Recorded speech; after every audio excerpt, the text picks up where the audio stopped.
Yun na nga mga master, ngayon lang tayo nakapag-video pero maaga tayong bumiyahe. Pagbiyahe natin nung kaninang umaga is malakas ang ulan kaya hindi tayo nakapag-video dahil hindi natin nalagyan ng plastic ng ating waterproof na camera mga master. Kaya ito, ngayon lang tayo nakapag-video dahil tumila na yung ulan. So mga master, titingnan natin kung makakailang biyahe tayo ngayon. Araw ngayon ng Huwebes mga master, so sana makakarami tayo pero baka hindi kasi nga pag ganito umuulan-ulan is maaga lang tayo umuwi kasi mahirap na magkasakit mga master, bawal magkasakit ngayon.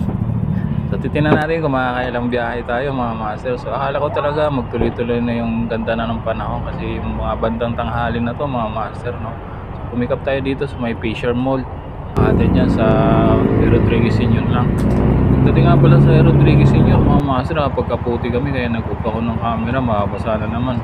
Pagkatapos niyan, nilagyan ko na ng plastic kaya napag-camera na uli ako dahil may pipick upin ako dito sa may Rodriguez mga master. At habang pinipick up ko yan, ang lakas na ng ulan. Ayaw pa nga ako papuntahin ng pasampahin sa rampa nung gwardiya dyan dahil akala niya wala akong pipick upin.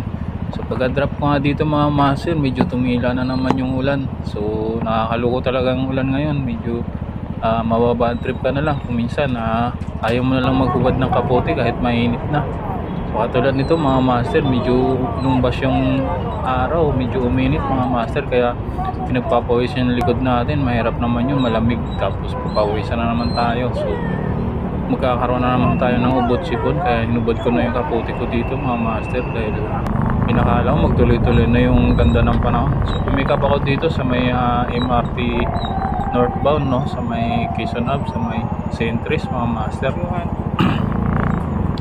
So ngayong araw pa lang mga master is naka 15 rides tayo. Nag-umpisa tayo ng 7:23 at ang last booking natin mga master is 3:30 na.